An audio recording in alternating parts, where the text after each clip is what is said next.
Good morning, good afternoon, and good evening. Bonjour, mesdames et messieurs, et bonjour à tous et à toutes. It's wonderful to see so many familiar faces logged on. But for those of you who don't know me, my name is Stuart Beck. I'm the President and CEO of the Asia Pacific Foundation of Canada.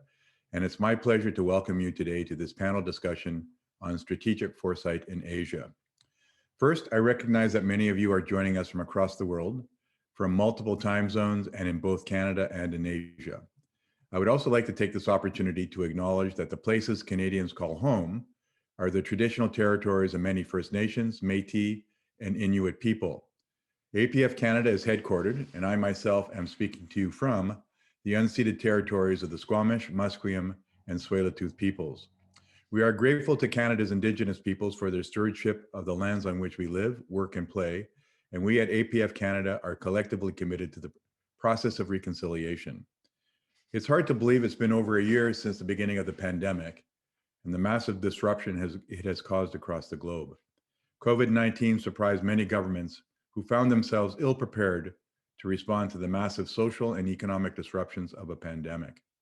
Similarly, disruptive trends in areas as diverse as food security, climate change, technology, and geopolitics can be detected on the horizon. Today, we have gathered an impressive group of experts from both Canada and Asia to think through some of these emerging trends and how we can better be prepared for the next big disruption. The impetus for today's presentation comes from one of APF Canada's newest distinguished fellows, Mr. Bart Édes, formerly of the Asia Development Bank, whose recent book, Learning from Tomorrow, Using Strategic Foresight to Prepare for the Next Big Disruption, has just been launched in Canada. But I don't want to give too much away. Before I turn the floor over to our moderator for today's session, Dr. Jeff Reeves, our Vice President of Research, let me go over a few housekeeping notes. The webinar is currently being recorded and will be available on our website not long after the webinar. We encourage your questions and comments. Please use the QA box located at the bottom of your screen to submit your question. If we don't have a chance to answer your question live, please feel free to reach out to us online. And for technical support, please reach out to Mandy at events@asiapacific.ca. Now let me hand over the mic to Jeff Reeves to introduce Bart, his new book, and our guest speakers, Dr. Susann Roth and Dr. Rathana Peou. Thank you, Stuart. Good evening and good morning to all the participants in this roundtable. My name is Jeff Reeves, and I'm the Vice President for Research at the Asia Pacific Foundation of Canada. And today I'll also act as moderator for the duration of this event. Now, it's a real pleasure to be part of this discussion, which will touch on a wide range of issues around the topic of strategic foresight, whether as a tool for organizational planning and resilience, or as a means for governments, the private sector, or academics and analysts to think more critically about contemporary trends and how they may translate into future outcomes. And as we're the Asia Pacific Foundation of Canada, we'll spend some time looking at how organizations and individuals apply and employ strategic foresight within the broader Asian region, in particular, at the national and regional levels. So it's our hope that those that are new to the topic will come away from this event with a better understanding of what strategic foresight is and what it can help organizations and individuals accomplish, while perhaps providing those with a more developed understanding of strategic foresight and its applications, an opportunity to hear from some real experts in the field. And with that, I'll move to introduce our speakers, all of whom are recognized experts in strategic forecasting's application and analysis, and each of whom will speak for around 10 to 15 minutes, after which we'll move on to a brief moderated discussion, followed by a question and answer period. So our first speaker tonight is Mr. Bart Édes, who, along with his 20-year background at the Asian Development Bank, is also a distinguished fellow from the Asia Pacific Foundation and the author of the recently published book on strategic foresight titled Learning from Tomorrow, Using Strategic Foresight to Prepare for the Next Big Disruption. So Bart will kick off our discussion with a brief introduction to strategic foresight, its applications, and its roles in organizational planning, as well as other relevant issues to strategic foresight. Now, following Bart, we are privileged to have Dr. Susann Roth of the Asian Development Bank, who will provide us a little more granularity around how strategic foresight is used at the national level to help states with development and planning around issue areas of great national importance. And following Susann, we're pleased to have Dr. Rathana Peou Norbert-Munns, from CGIAR's research program on climate change, agriculture, and food security. Rathana will provide us a deeper dive into strategic foresight with a distinct focus on Asia. Now, as I noted, we'll follow the three presenters' comments with a brief discussion, where we'll dive a bit deeper into certain areas and then open up for discussions and question and answers from the audience. As with most of these events, please enter your questions into the question and answer chat feature on Zoom, and I'll do my best to feed these questions to our panelists. In some instances, I'll try to consolidate questions for the sake of time and to ensure we get as much participation as possible from all the attendees. Now, enough from me. Over to you, Bart, to kick things off. Jeff, thank you very much. And Stuart, you as well, and all other colleagues at the Foundation who have made today's program possible. Well, as you pointed out, Jeff, my new book, Learning from Tomorrow, is about strategic foresight. And I realize we have some, not only the resource people, the speakers who are knowledgeable about foresight, but a few others in the audience as well. But for those who may be less familiar with the subject, let me just say at the outset that strategic foresight is basically a structured and systematic way of using ideas about the future to anticipate and better prepare for change. Strategic foresight involves the preparation of different alternative plausible scenarios and looking at the opportunities and the challenges they may present. Now, I wrote this book during the pandemic. It was just recently released.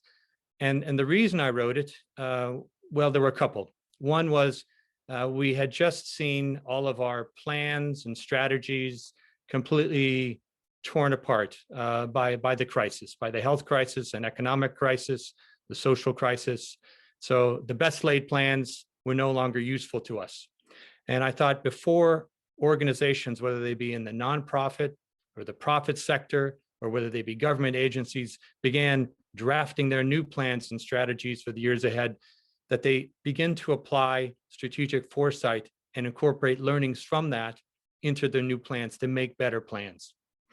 The Organization for Economic Cooperation and Development, the Paris-based think tank that brings together the rich countries, the democracies, has a community of practice they call the Government Foresight Community. And this brings together experts from mostly Europe and North America, but also other parts of the world. And they meet annually to talk about strategic foresight and exchange good practice. And at their last physical meeting, which was in 2019, they identified a couple of obstacles to using strategic foresight. One of those obstacles was a lack of understanding about the actual need for foresight in governments. And a second obstacle was the lack of access to tools and guides. So the purpose of this book, in short, is to introduce foresight to those who are less familiar with it, cite examples of where it's been used, provide links to online free resources where one can learn more, and provide a variety of examples of the specific tools used in foresight and countries and organizational contexts in which foresight has been used. Maybe just a word or two more about strategic foresight. It is not the same thing as forecasting. Forecasting certainly has its uses, but it's a different animal altogether. It relies on data, mostly historical data, and comes up with predictions. It is, in essence, a sub-discipline of predicting. And so you'll come up through a forecast with numbers on, say, next quarter's sales, if you're a company, or demand for electricity in a couple of years. This is very different from a foresight study, which usually involves more storytelling and a narrative, and not just one set of figures, but rather 3, 4, 5 alternative scenarios. Foresight is not perfect for every situation. It is highly useful in conditions of uncertainty, of complexity, and where you're looking at a time frame of 10 years or beyond. If one looks back at the origins of scenarios, which is a big part of most foresight studies, one tends to cite the experience of Herman Kahn. Herman was a military strategist and systems theorist in the 1950s, working for the Rand Corporation, a think tank in California. And he brought game theory and systems analysis to studying the challenges presented by the military standoff between the Soviet Union and the US. Later on, Peter Wack at the Royal Dutch Shell Company who had the opportunity to speak with Herman Kahn, took the whole approach to scenario planning to his oil company. And it was somewhat revolutionary at that point. And in contrast to other petroleum producers, the Royal Dutch Shell Company developed these scenarios to better anticipate possible changes in the global context in which they operated. And it was because of the use of early foresight approaches that they were able to anticipate the Arab oil, the embargo in 1973, as well as other major global disruptions, which appeared in scenarios that they had developed. Another interesting historical application of foresight took place in the early 1990s, when a specialist from Royal Dutch Shell went to South Africa and looked with groups from both the government still in the apartheid government still in power, business leaders, opposition leaders, and looked forward and developed different scenarios for a democratic post-apartheid South Africa, and then to work backwards using backcasting to try to put South Africa on a path to their preferred future. So what does foresight involve? Well, it involves typically looking at an issue, a question in the future. What, for example, might be urban water demand or school enrollment in a Canadian or Canadian city or city someplace else in the year 2035. It involves looking at the assumptions that one brings to the table and exploring drivers of change and trends that could interact. And then from that, producing scenarios, possible scenarios that are distinctive, but have some common base of understanding. What are some of the benefits of strategic foresight? Well, they make organizations more agile. They make them more competitive. And then foresight can also, when approached in a participatory manner, which it often is in terms of major studies, can bring everyone on board into looking into the future and learning what's coming next. Not only can foresight anticipate risks and threats to whether it's a company or government organization, but identify opportunities for change. So if it does have these attractions, if it does have these benefits, which have been shown in multiple examples around the world, and we'll hear some in Asia, why aren't more organizations using it? In fact, a study of the Fortune 500 indicates that only about a quarter of these major corporations have in-house capacity on strategic foresight. Well, it's because foresight requires a certain mindset for it to be useful.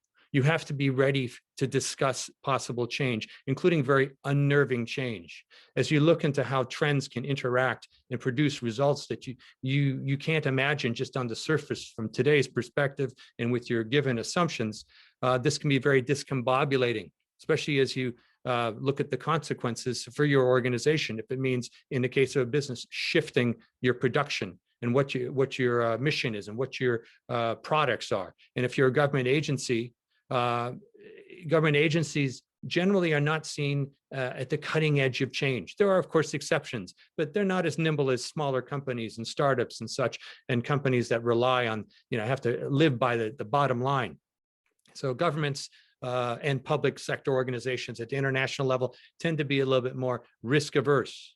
And as I say, strategic foresight can yield some alternative scenarios that can be a little bit unnerving and suggest that changes may be required. So who's using strategic foresight? Both Susann and Rathana are going to cite some examples from Asia. So I'll cite some from Canada because I know a lot of our audience today are tuning in from different provinces across the country. And let me start with a center of excellence in Canada. That's Policy Horizons. This is a government organization that in the bureaucracy is situated within the Ministry of Employment and Workforce Development and Disability Inclusion. But actually, Policy Horizons serves the entire government, providing information and guidance and capacity building on use of strategic foresight, encouraging its use. They offer modules of training, so anybody can go online to the Policy Horizons site and learn about how to use foresight, including the different exercises and facilitated activities that can help with an exercise. And they also produce some very interesting reports, some of which are produced or made available publicly. In addition to Policy Horizons, based in Ottawa, There are a number of other government agencies that have a person or a team working on strategic foresight, including in spaces like national defense, immigration, the Bank of Canada, forestry. So across the government, you have foresight people. Outside of government, you have Future Cities Canada, which is a platform bringing together different stakeholders looking at the future of urban centers in Canada and trying to make preparations for more sustainable, livable, and smart cities. And Canada actually has a university that offers a degree, a Master of Design in Strategic Foresight and Innovation in the Ontario College of Arts and Design. There are also a number of consultancies that are providing services in this space. So Canada does have some expertise in and outside of government. And outside of Canada, one can cite a long list of examples. I'll just cite 2 or 3. The case of the European Union. Europe has embraced strategic foresight for some time. And the EU issued its first strategic foresight report last year with an indication that it's going to start incorporating foresight into its decision-making. There was a 1-year program in a foresight initiative around the development of a vision for EU customs in 2040 as one concrete example. And this process led to a visioning of what EU customs and all its stakeholders, what this might look like years down the line, and led to specific action in the adoption of a plan for implementing this vision for the first stage on the way to 2040 through 2025. Closer at hand for those in Canada, the aid agency, the International Development Agency in the United States, USAID, has created a new foresight unit, just launched. Similarly, again, back in Europe, Spain and Greece at the center of government, in the case of the Cabinet Office in Spain and the Office of the Presidency in Greece, they have also just started up strategic foresight offices, emulating the example we've seen elsewhere in the world, including in Helsinki, in Finland, and in Singapore. I'll just point out before passing on to my fellow speakers, just a couple of other aspects of the book that's being formally launched here in Canada. I provide a number of examples of how foresight has been put to use in scenarios of how the world may exit COVID. And a variety of foresight experts, futurists, intelligence analysts, and policy analysts have looked at how North America and the world more generally will get out of this crisis. And in developing these shorter term foresight studies, they often are using some of the same kind of uncertainties for the basis of their analysis, including social cohesion, the shape of economic recovery, the evolution of the virus and its longevity, and people's views of economic, business, and technological factors in predicting different scenarios, some more pessimistic and some more optimistic. I'll close just with mentioning one other prominent global example of foresight. And this comes from Washington, where the National Intelligence Council of the US government puts out every 4 years a major report on global trends. And this is exceptional because they have so many resources they invest in terms of the research, consultations with experts, various panels, and in-depth analysis leading to the development, in this case, of 5 possible scenarios looking forward. And they look at major structural forces or drivers of change, such as demography, demographic trends like aging, the environment, the economy, and technology. And so in this new report, they've identified 3 scenarios that portray futures in which international challenges become incrementally more severe and interactions are largely defined by the US-China rivalry. 2 other scenarios that the National Intelligence Council has included in this new global trends report are somewhat more radical, and both arise from severe global discontinuities that both defy assumptions about the global system and highlight changes that are not reliant on decisions of the US or China. In fact, that rivalry is considered less central in these scenarios, which put countries of the world in a situation where they are dealing with very significant challenges. For example, a case where globalization has broken down and economic and security blocks emerge to protect states from mounting threats. And another radical scenario, they term tragedy and mobilization. There's a bottom-up revolutionary change on the heels of a devastating global environmental crisis. Now, this is not science fiction, nor is it fact, nor is it a prediction. These are scenarios, but these are based on inputs of many experts from many different disciplines and looking at a variety of trends and how they might interact. And I conclude on this point, again, keeping Canada in mind, because Canada increasingly will be looking to Asia in terms as far as being an economic partner. That's just the reality of it becoming more important in the world economy.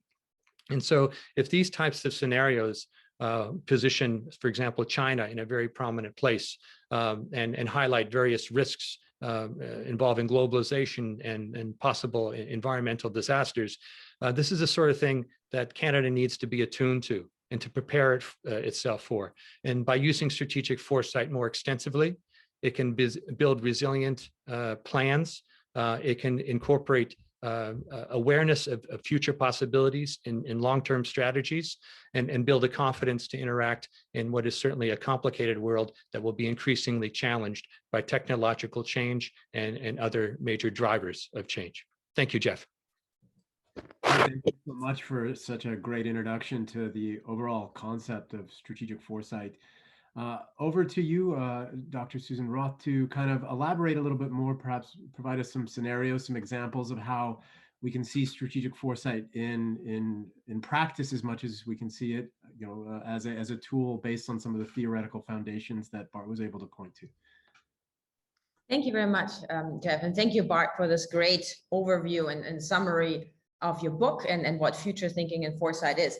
So maybe let's start with why we started future thinking and foresight at the Asian Development Bank. And I think this is a combination of a personal journey and one of the organizational journey. And I think all of you here are probably interested in what does foresight and future thinking can do for you.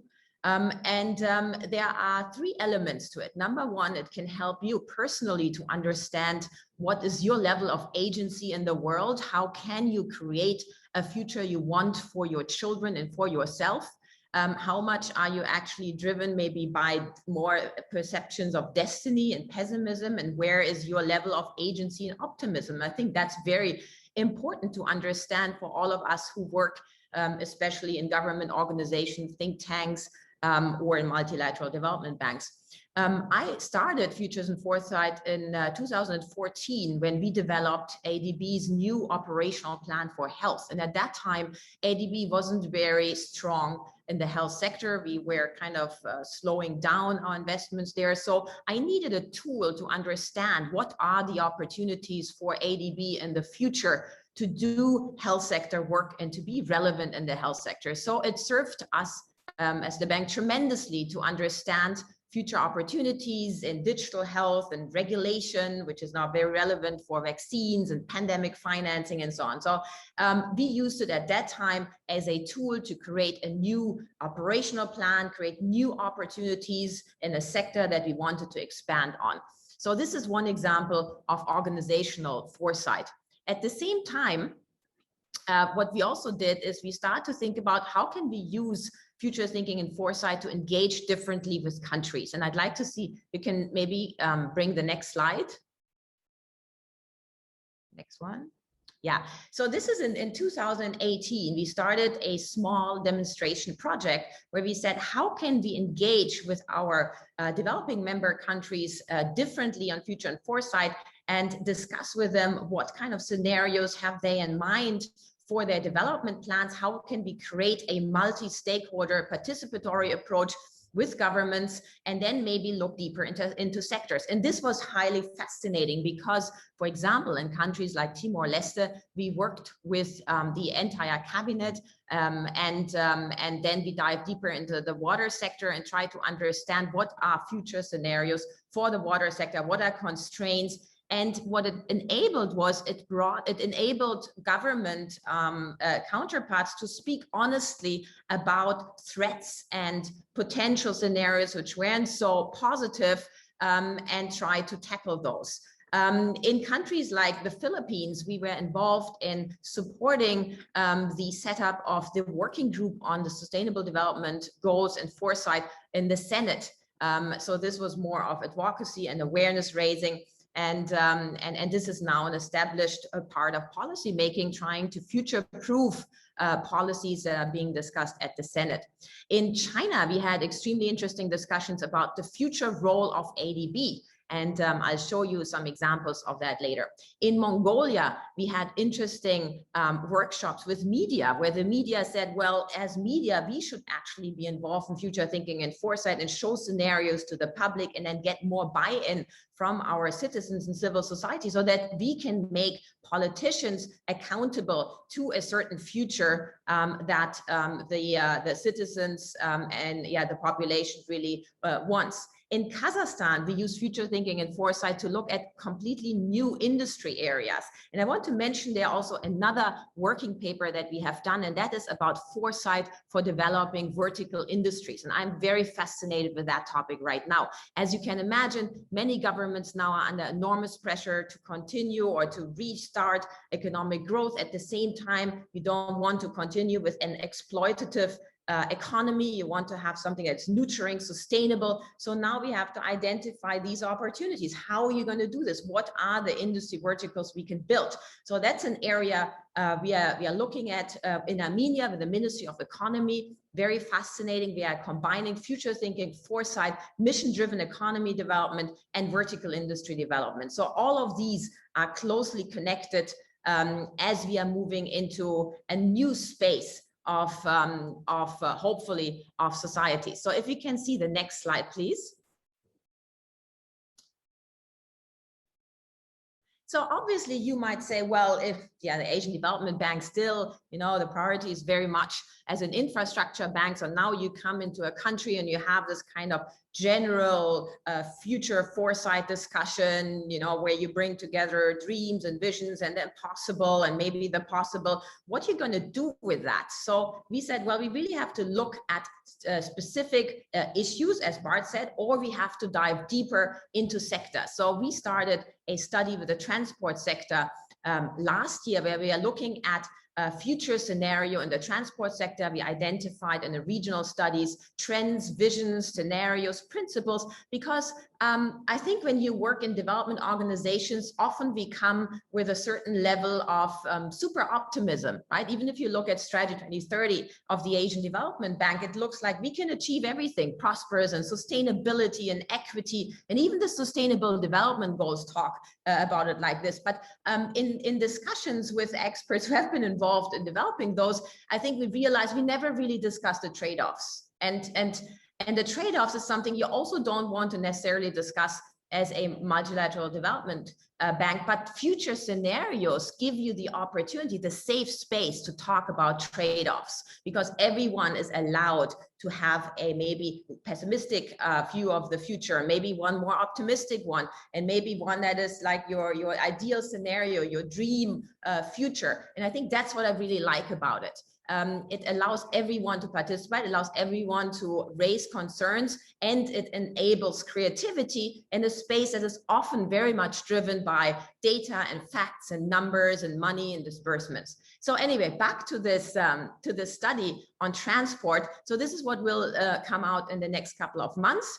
Will be available also online. It will be something like a playbook that we can use in our policy dialogue with governments to see, what's the scenario you envisage for your country and the transport sector, and then we can use these scenarios to understand better what needs to happen to get there. So these are the tools then of backcasting, future reels, and so on. And this brings me to a few examples, because I could imagine you are now saying, well, give me some examples. What exactly are you discussing with your counterparts in government, and how are they perceiving this? So if we can see the next slide, and it's not very polished because it comes hot off the press from a workshop that we held this week with the planning agency in Indonesia. And it was a workshop to kind of introduce the planning agency to future thinking and foresight in Indonesia, but also understand where some of the pain points and where are they in their future thinking. So we looked at a recovery, and we looked at issues related to Indonesia's human capital development. And as you can see here in the gray boxes, this is a future wheel tool. About tools, by the way, you can read in our Asia Pacific Futures Foresight Handbook. So the futures wheel looks at first order, second order, and third order effects into a future of, let's say, 3 years, 8 years, 10 to 15 years. So what you can see here is that obviously with the crisis, people are worrying about loss in skills, loss in intellectual capacity, obviously loss in productivity, lower economic growth.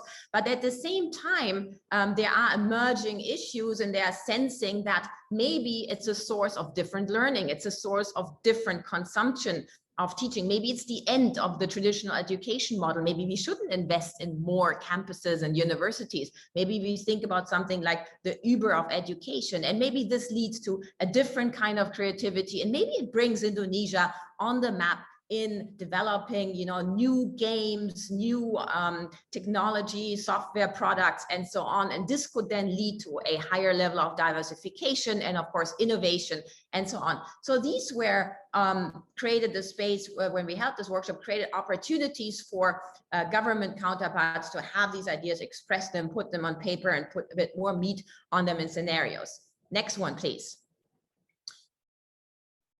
Yeah, so this is an interesting example here. This was in Armenia, where we brought together whole of government, so all agencies of government. We brought together the prime minister's advisors, and we had the Marsmen. The Marsmen are in charge of the basically of the provinces in Armenia. And if you know Armenia, it's very centralized. Yerevan is the one big city. It's a very challenging environment in Yerevan, especially after last year, as you might know. This was before last year, so this was during a time of great optimism in Armenia. And what it shows you is we used it to look at opportunities in urban development. And what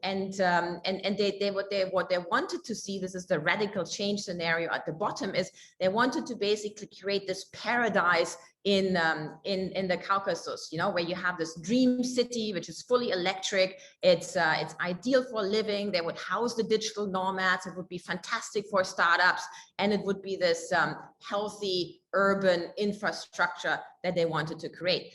While they were discussing this, they also discussed, of course, the options that weren't maybe so favorable. I think what was fascinating, we started in the beginning with a very kind of traditional government participant group, very male dominated, and we thought, how are we going to have a more creative dialogue here with metaphors and so on? And as you can see, it was possible. They started to draw, they brought their creativity to it, and it was accepted as a great tool to bring various stakeholders together, but also to really communicate on a vision. I think that's another point I want to make, is Futures and Foresight helps you to communicate a vision very well. And this is what the government of Singapore is doing so well with their strategic foresight, where they create future scenarios, and they create little videos and animations, and they bring the population on board, and they buy into it. They can see what kind of future is possible, and that's then how they start to develop, new industry verticals, and create innovation challenges and so on. The next slide, please, and I'm going to be done in a few minutes. Yeah, so I think this was extremely fascinating, though. This was in Kazakhstan, where again we worked with multiple government agencies. We had different issues we worked on, and I facilitated this group on smart cities and waste. And it just gives you an example how far out you can go with, a rather traditional group of people. Maybe, if we say the government counterparts, I include myself, working in a multilateral development bank, don't have necessarily the opportunities to be as creative as stakeholders are somewhere else. And so these discussions there created something which was basically the discussion that Kazakhstan would become the new center for waste management. They would invest in new technologies for waste recycling and management, and waste would be the new oil. That would be the real resource. So the metaphor became, do not waste time, invest in waste. So, I mean, these were really interesting discussions, and you can see how far out you could go. You know, they even discussed something like the waste space program and so on. I'm not saying this is leading to anything, but I just want to mention it does open the thinking space and the opportunities that exist. Just one example for Mongolia. In Mongolia, when we had these kind of discussions, again, with a younger group of government counterparts, there were discussions about maybe Mongolia, because of the climate situation, should become a center for servers, for computer servers, you know, for Bitcoin, cryptocurrency kind of mining and so on. So what I want to say is, again, it creates opportunities to talk about the impossible, something crazy out there. And if that leads to something or not is a different discussion. As you know, in Future and Foresight, timing is everything. And we know that from ourselves, right? You might have a great idea, but the time hasn't come yet. This brings me to the last example. And this is something that sounds very complicated, and I would like to invite you to all check out more videos on causal layered analysis. It's a tool that has been developed by Professor Sohail Inayatullah. We also worked with him, and there's a good TED talk about it, so you can check this out. What I really like about this tool is we can have all great scenarios and visions and ideas for the future, but if we don't understand the underlying systems, the world views, the metaphors, the individual metaphors of people who are involved, their level of agency, then we can never drive change. And that's where it comes again to become a great tool in organizational change, because you can make sure that your strategy is not eaten on Monday morning, and that you understand what needs to happen in terms of cultural change, worldview change, systems changes to get to a future that you understand as the most desired one. This example here is from China, where we looked at new roles of ADB. And I want to bring your attention to the metaphor, where the current metaphor for ADB, and again, this is 2019,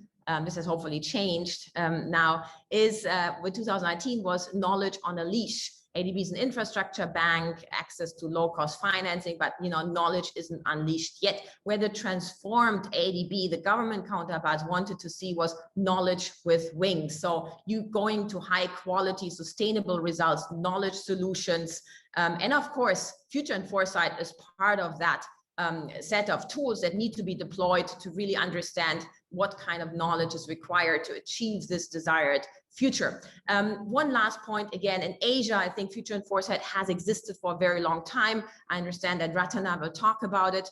It has been a bit neglected, except for obviously countries like Singapore or Malaysia, but it's coming back. And one of my great colleagues in Thailand from the Institute of Futures, Dr. Pocky, once said, well, Susann, we have to bring back the art of the long, and we have to make sure politicians invest and understand the art of the long, because short-termism and exploitation will basically, well, yeah, kill us all at the end. So the last slide and last example, I think this was all, right? So I am handing over now to Rathana. As you can see, I'm extremely passionate about futures and foresight in my individual career, in the organizational change we're driving at the Asian Development Bank, and in the great dialogue we are having with our counterparts in Asia. We are now creating a network for policymakers to apply futures and foresight, because that's a bit lacking yet in Asia. There is the Asia Pacific Futures Network, but this was very much focused on academicians. We will be, hopefully, we will be part and co-chair the first task force of the OECD and the French Development Agency on foresight and development finance. So there's a lot happening right now, definitely fueled by the crisis, because as you all know, it was a wake-up call. Nothing is certain anymore, and we can't rely on the superheroes who will save us. Thank you very much. Susan, that was a wonderful introduction to the processes and the kind of the creativity that goes into some of these organizational foresight, how foresight can be a useful tool for thinking through some very challenging kind of long-term challenges at the national level. So Rathana, over to you to continue a little bit more discussion, and just mindful of time, if we could kind of stay within 10 to 12 minutes so that we can leave some good opportunities for question and answer at the end. Thank you. And you're still on mute, Rathana, I'm sorry. Thank you. Well, thank you, Jeff, and thank you to the Asia Pacific Foundation for this opportunity to share insight on the strategic use of foresight in Asia in such a critical time. Thank you, Bart and Dr. Susann. I definitely feel honored to speak after both of you. Today's intervention, I hope, will reflect on some key points that you both raise, and that will as well investigate foresight use in ASEAN and its member states, with key questions that are going to drive the next 12 minutes.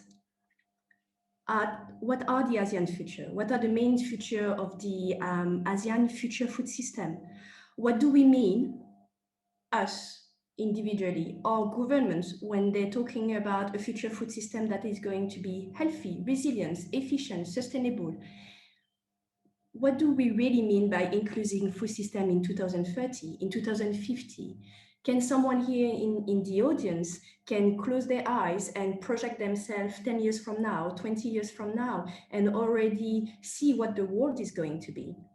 And I think that is a very important question that is going to drive the next 12 minutes, because the key question here is it really possible today to plan for the future of ASEAN, for a resilient future where ASEAN member country states are going to be equally treated and equally promoted in terms of sustainable agriculture, sustainable food system? I think that's very important to understand if within the ASEAN member country and within the ASEAN at the regional body, do we have today the tools that allow people, policymakers, to write climate legislation that will make sense since 20 years or 30 years from now, because they will put the seed of the future adaptation and future mitigation in the agriculture and food sector.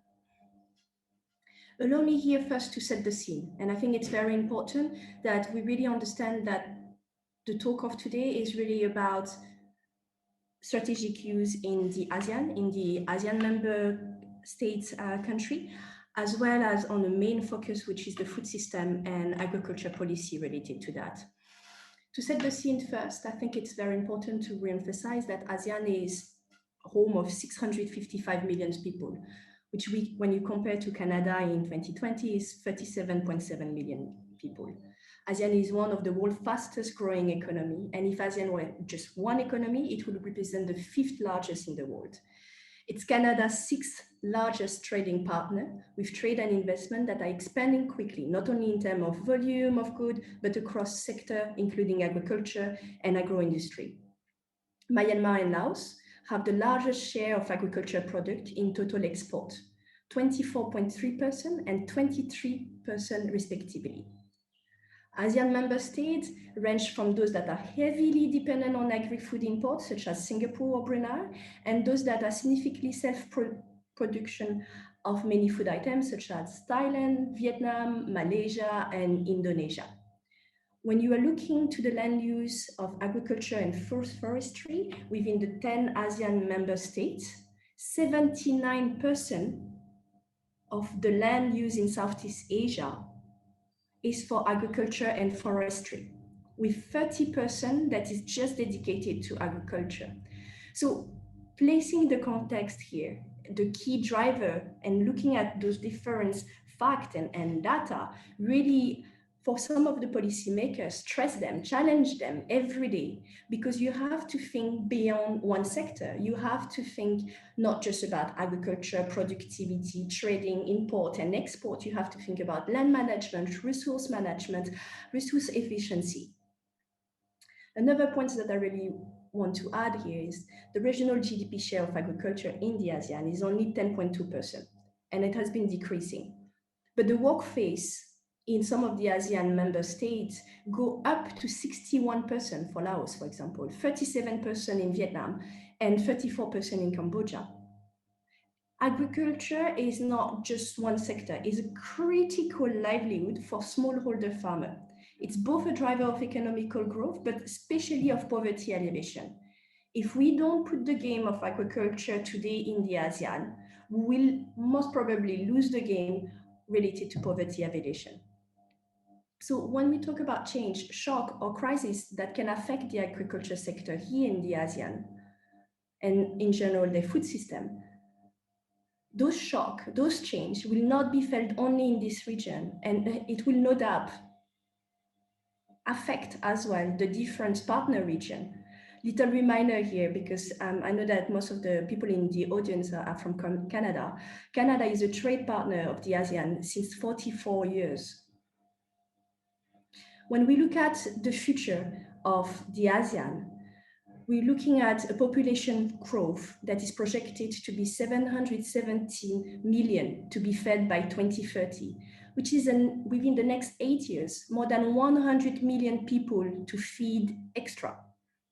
Diet change, environmental degradation, natural resources pressure, paired with climate change are the main threat for this region and its food basket.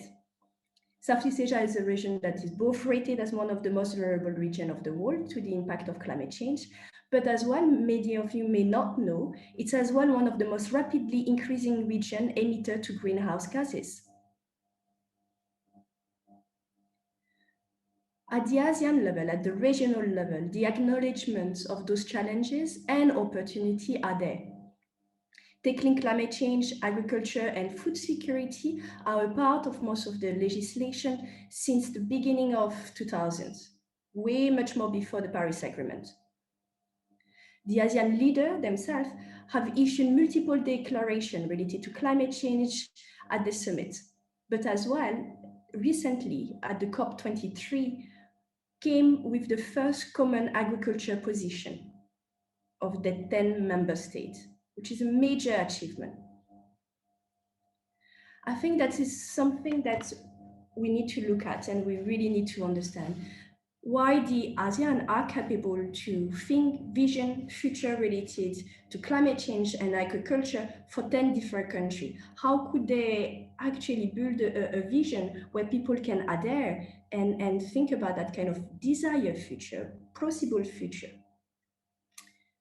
I think one of the main factors here of success is the progress that we have in forecast. I know foresight is different than forecast, but I think it's very important when we talk about climate modeling to acknowledge all of the progress that has been done, not only in terms of innovative technology, but as well all of the resources that is behind now, and that everyone now more and less know about the climate model, such as the one of the IPCC.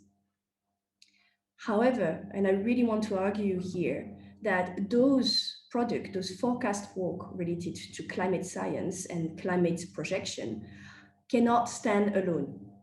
Despite all of those process and the progress in the scientific and legal domain, policymakers are still not in a better place to take decision today in the field of agriculture. And could we go to the slide number 2, please? All right. Here, I just want for 1 second, just look at that map. Back when I started, that will be a map that you will show and that you will present to different policymakers at different minister of environment or minister of agriculture, the minister of water, in order for them to understand the projected impact of climate change on agricultural yield. Most of them will be looking at it and say, wow, very colorful. When they have a second view on it, they're like, all right, so Cambodia is just there and Vietnam is just there, but what does it really mean? Will that mean that it's every single crop that we are producing today that are going to be impacted between 15% to the worst case scenario, 25% of decrease? What will be really like the zoom-in effect is really all of the different sectors, including livestock, are going to be under pressure in the next 50 years. And I think that is very important. When we produce those outputs, those visual, those new data, it doesn't bring confidence directly. It brings a very scary part of what are we going to do with the data that we have? What are we going to do with the output of those models? Are those insights relevant enough for them to trigger a change, a transformation? If they were to go to see their boss tomorrow, will that map will be enough? Next slide, please. This is another map that we produced last year, which is on 3 key crops in Laos: coffee, maize, and paddy rice. In a very quick view, you will have the baseline in 2019 of the land use and the productivity, the crop yield in different provinces, and the projected one by 2050. At the provincial level, if you show just that map, you will not be able to communicate with them. You won't be able to trigger a change and a discussion. For the last 8 years, I have been working at the CGIAR research program on climate change, agriculture, and food security as the regional scenario coordinator for South Asia, and then for Southeast Asia. And my work was dedicated to exactly that. How can you translate those knowledge, those information, those data in a useful manner so that stakeholders along the food system can take better decisions? How can you build future narrative for policy? How can you challenge current discussion looking at the different futures? And I think that is a very important part of the work of the CGIAR, really focusing on the future of the food system. It's really trying to look at the transformation, navigating the complexity of it. Next slide, please.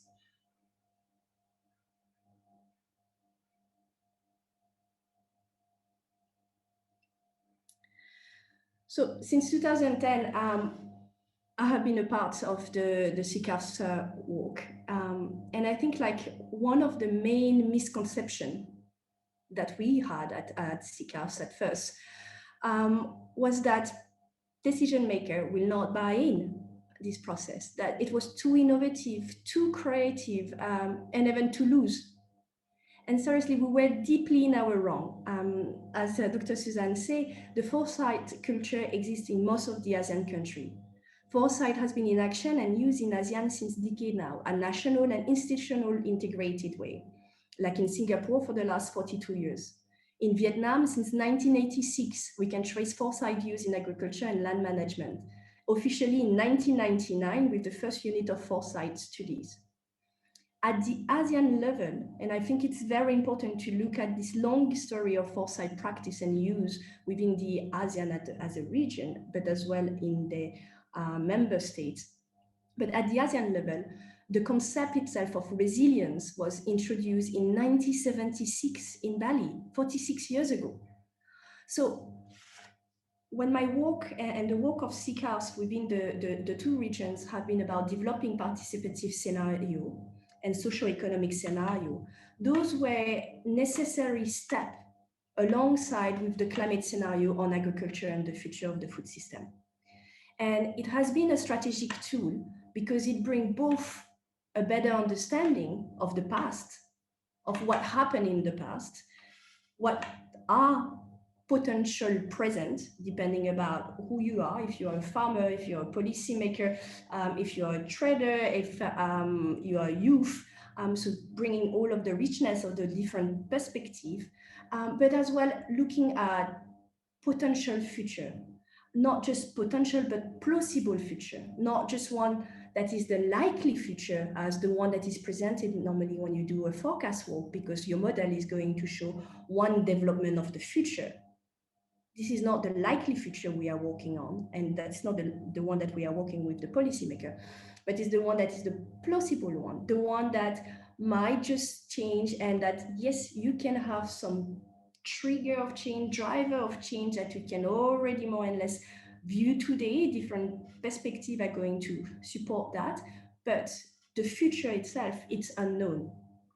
Your desired future might be just your opinion and what you wish for the future, but the possibility that you have in the future is one of the duties that a policymaker have to have today. Next slide.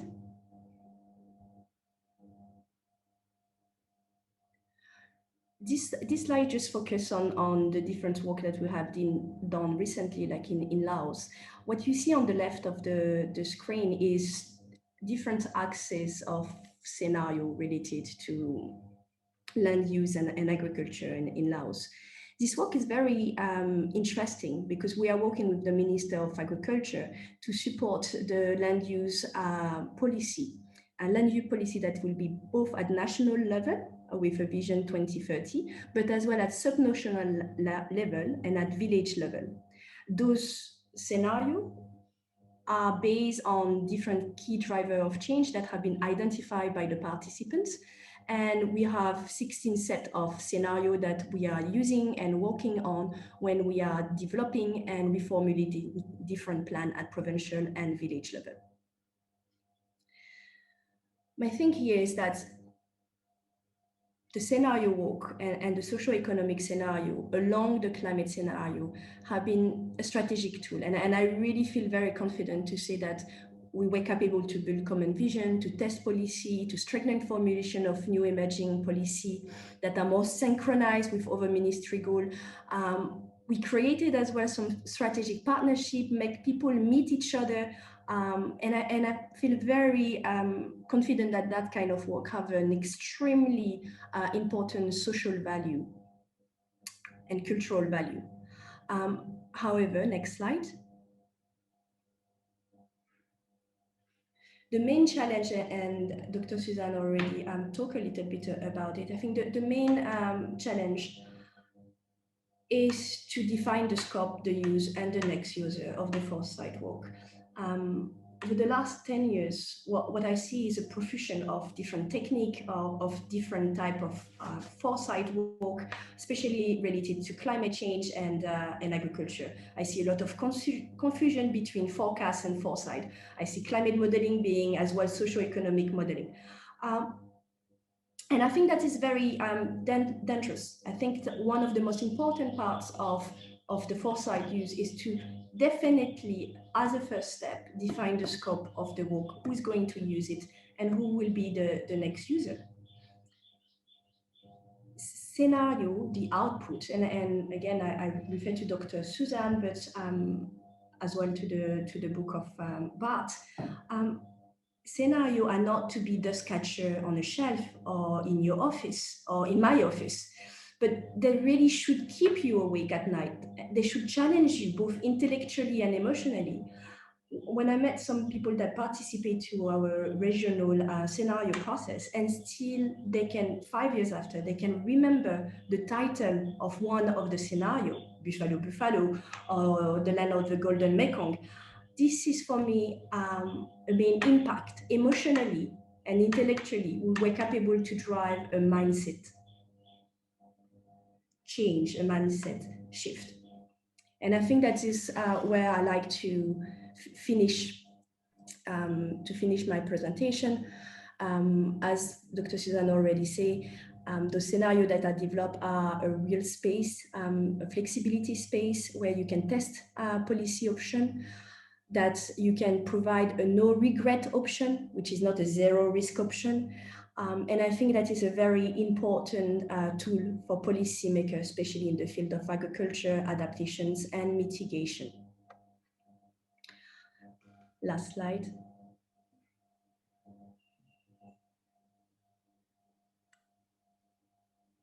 Thank you, and I hope I keep on the time. Thank you, Rathana. Wonderful presentation. So for the sake of time, I'm going to try to incorporate some of the questions that we got from the participants into this bit of discussion. And then once we kind of get past this, I'll feed direct questions to the panelists. Bart, I kind of want to start with you. We had a bit of a correspondence back and forth last night around this global trends report from the National Intelligence Council. And one of the questions I had was, when you are looking at potential scenarios that are so divergent, on the one hand, you have the emergence of democracies or a democratic resurgence. On the other hand, you have a system, international system of chaos and breakdown. How are those scenarios useful for organizations to plan? I think one of the sentences that you talked about is that strategic foresight can make organizations more agile, more competitive. But in the face of an overwhelming difference between scenarios, there seems like there might also be the potential consequence of just paralysis, of the lack of action because of so much information or such a large possibility of differences. inaction in the face of overwhelming kind of options. I wonder if you could talk a little bit to that challenge around scenarios and how organizations can deal with that. Yeah, and the issue of information overload has only increased with time, and we can only expect that there's going to be more coming our way from a variety of sources. Look, if you take on board in any Foresight study all of the plausible scenarios, that's a lot to work with. And as you point out, they can be very disparate and imply different types of changes you might make in your organization and its strategy. I would point in terms of how to respond to this, how to deal with this and not become paralyzed. I turn back to the example of Shell. So they had a scenario in the early 1970s that highlighted the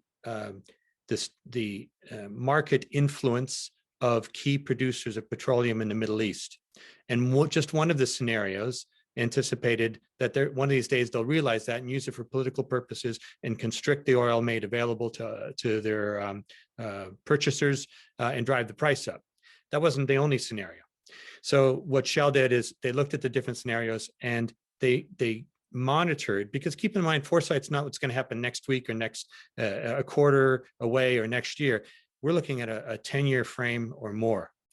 So along the way, you can be conducting horizon scanning. In fact, that's something I would suggest to every organization. If you do one thing in Foresight, do horizon scanning, because it doesn't take a major investment of resources. So what I mean briefly by that is keep an eye out for emerging changes of, say, wild cards, which might be low probability but high impact events, or something that's actually developing into a trend. So between, say, 1971 and 1973, tracking on a regular basis changes in the environment, policies, suggestions and hints of governments possibly moving toward an embargo. In this example, put Shell on alert that they would have to put more resources and attention and take more seriously the possibility that this particular scenario might be the one that is going to come true. So you obviously can't pile in tons of preparatory resources or have reserve capacity in every area of every scenario. But by tracking on a regular basis the winds of change, if you will, or as they say in the Foresight business, weak signals, you're in a better place to anticipate which of those scenarios or parts of those scenarios may be coming true. Thank you. That was very helpful. Susan, I wonder if I could press you a little. Oh, do you have any comment to follow up with on that? Yeah, I want to add something, because we thought about the similar dilemma, like what is if you create now these different scenarios? Let's say you use archetype scenarios of constrained growth in a country, and then you have transformed economy, transformed growth, and you have something like business as usual continuation. So how would you now understand which drivers or risks or resources are similar to all three of them, and which one really have to be addressed? And we did this with our teams, and this was just from the ADB team in Uzbekistan. It was fascinating.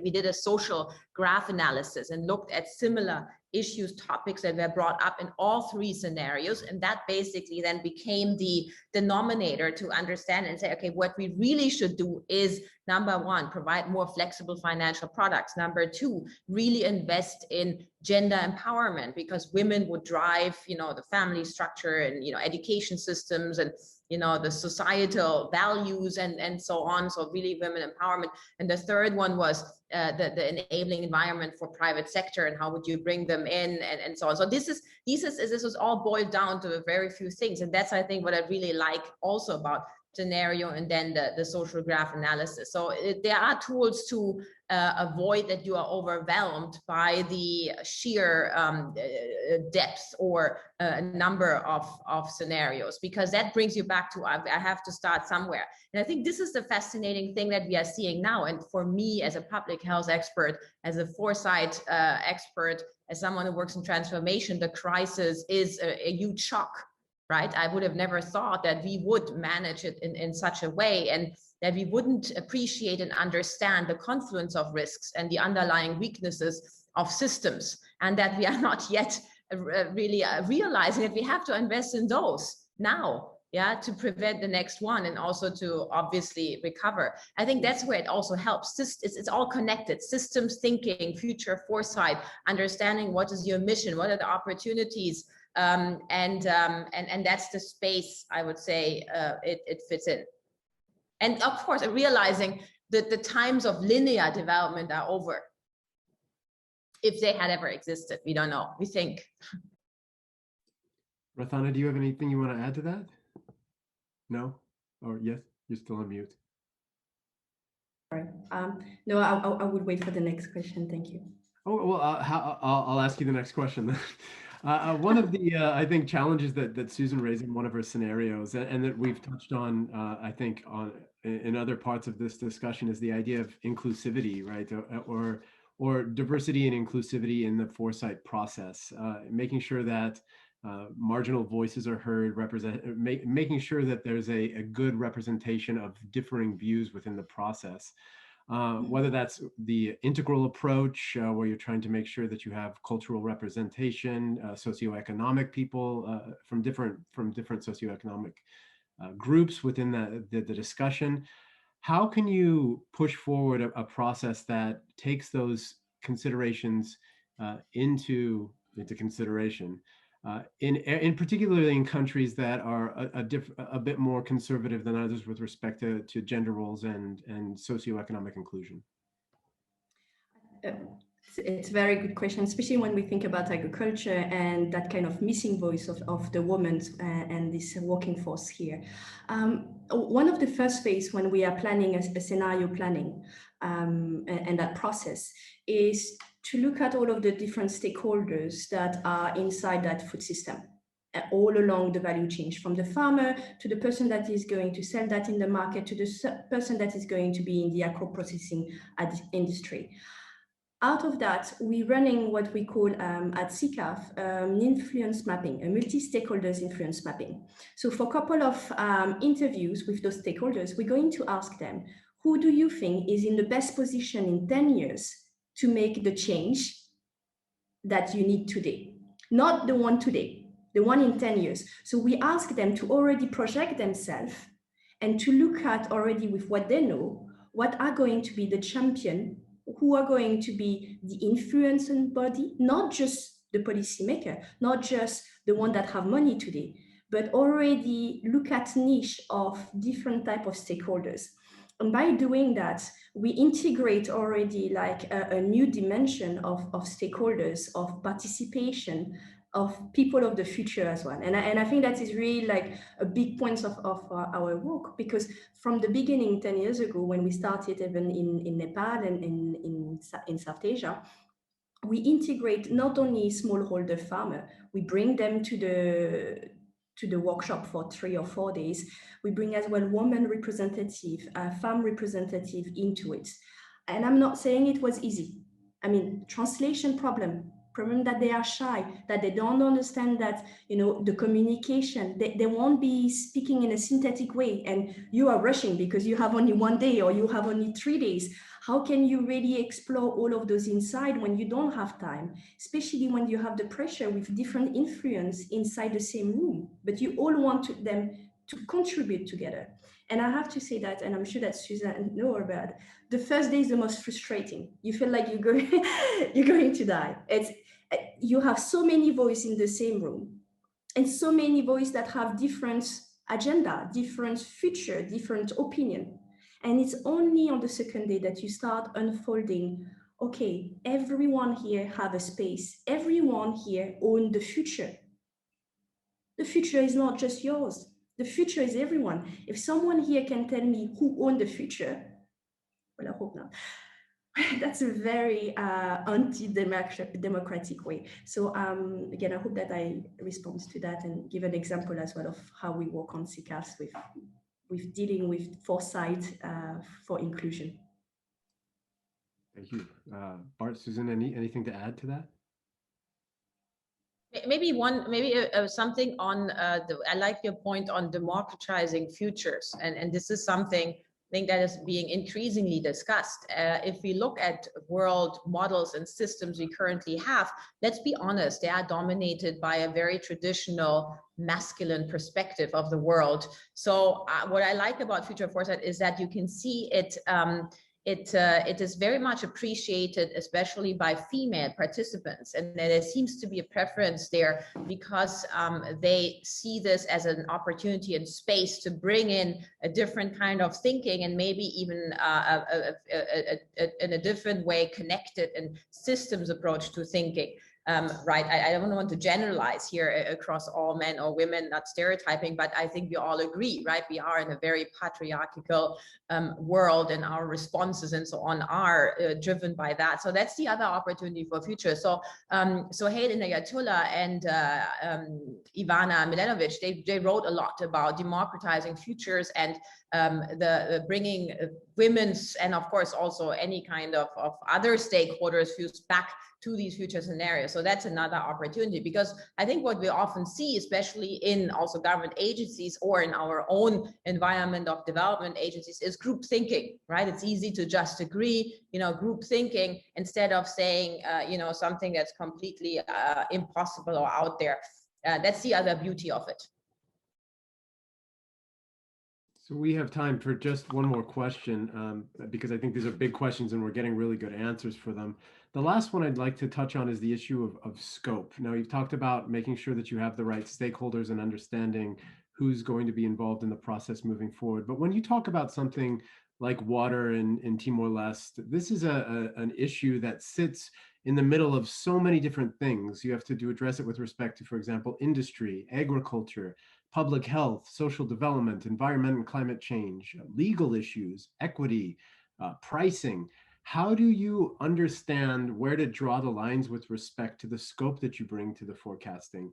How do you understand what's too wide and where the parameters sit in order to not create a process for yourself that is ultimately has no end? How do you maintain that focus on the individual question while also providing context, and do it in a way that allows stakeholders and allows the officials or the private sector actors to have some sort of agency at the back end when you do give them these scenarios, so that they can make actionable kind of progress around them? And Bart, yeah, you're unmuted, so do you want to take the first shot at that one? And then I was going to actually look to Susann or Rathana to take the first shot. Yeah, I can say something about it. It's a great question. So what we do is we define criteria for prioritization. And what I really love is we are using a future scenario exploration game, which is very powerful, where you can create these future scenarios, and it's with chips, but you can do it virtually. And then you can say what has the most impact, what is the most uncertain, and then you take those to really understand what needs to happen, to drive a certain scenario, so that you're not all over the place, right? Because if you sit there and say, oh my God, now I have to talk to 20 different agencies and stakeholders and I'll never get them together, that's not going to work. So it's about prioritization, of course, also values, and then what has the most impact. And I think there's one question here on the pandemic, but I will answer that in the Q&A in writing. Rathana, Bart, anything to add to that? Yeah, I mean, and I think like with the ADB, we have more or less the approach that is quite similar about the prioritizations of the driver of change between those that are the most impactful and the most uncertain. What is the most driving force for us when we are scoping our work is to listen to who share the need of that work. And what we're doing is for next user. So we're trying to really understand from the government, from the Minister of Agriculture, for example, in Laos, or the one in Cambodia, is what is the need? Why do they see foresight as something that is strategic for them? And until you don't listen clearly to them, you can't really design any foresight process. And the scenario users as such is not happening in a vacuum. It's really like connected to political interest, political priority, legislation that are already in the pipeline. And you know already that some of the champions at the Minister of Plan are the one that is going to push for the reformulation of that policy. So you have to integrate as well those when you design your foresight exercise, the foresight use as well, and the output that you want at the end of the exercise. Again, it is about listening who is going to use it. We're not working as a lone force. We are strong because we have partners and that they trust us and that we listen them. Thank you. Thank you. I think you've got a really good answer from both Rathana and Susann there. I would just add that there are techniques in foresight that that help you narrow the field. So, initially on, you probably want more ideas rather than fewer. And then there are ways of doing rounds of surveying and working toward converging on the priorities and what are the key issues or drivers of change that you'll be looking at as you move towards scenarios. One of the attractions of foresight is that it is by its nature multidisciplinary. So you will have people in many foresight exercises who are experts at systems theory, engineers, economists, and again, depending on the particular topic and audience, you'll bring in people from different specialties, whether it be health or water, agriculture, what have you. So it's good to have more voices, but depending on your resources and the time you've got, you will have to draw some lines and prioritize as you would in just about any other planning exercise. And just as a final plug for your book, Bart, you outline a lot of those different approaches and provide a list of resources in the back of your book that those that have participated in this discussion and are interested in learning more about it can visit. The book, again, is called Learning from Tomorrow, Using Strategic Foresight to Prepare for the Next Big Disruption. So for those that we didn't get to in the question and answer, we always do disservice to the expertise and the interests of the participants. Apologies, but do check Bart's book out. Some of your answers are for certain answered in that book. With that, I'll conclude the moderated discussion and question and answer period and turn it over to the CEO, Stuart Beck, for closing remarks. Well, thank you very much, Jeff. What a fascinating session. Honestly, I'm just listening to it, and it put me back in time to when I was in Shanghai, and a group of us were talking about what would China do with all the foreign reserves that it was accumulating at that point in time. And I'm not sure the strategic foresight might have predicted us where we are today and with the realities that we're facing right now. But you can see what an exercise like that would do. And sometimes you wonder if certain political systems, it's easier for strategic foresight than in other political systems. And this was raised by a former colleague of mine in the chat box about when you have short-termism in a democracy like we have here in Canada, where your elections are every 4 years in theory, what does that do in terms of strategic foresight from a planning perspective and thinking scenario development perspective? But truly a fascinating session. And I'd like to thank you, Bart, and Susann and Rathana. Fantastic job as a panelist. And Jeff, thank you very much for doing the job as moderating. A quick thank you to the organizers, the team at the Asia Pacific Foundation of Canada. And I really appreciate all the work that you guys have done to put this together. So without ado, I'd just like to remind people to check out our Asia Watch at www.asiapacific.ca, where you get some very interesting insights twice a week. And I hope we see you at the next webinar that we organize. So thank you very much again. Thank you. Thank you.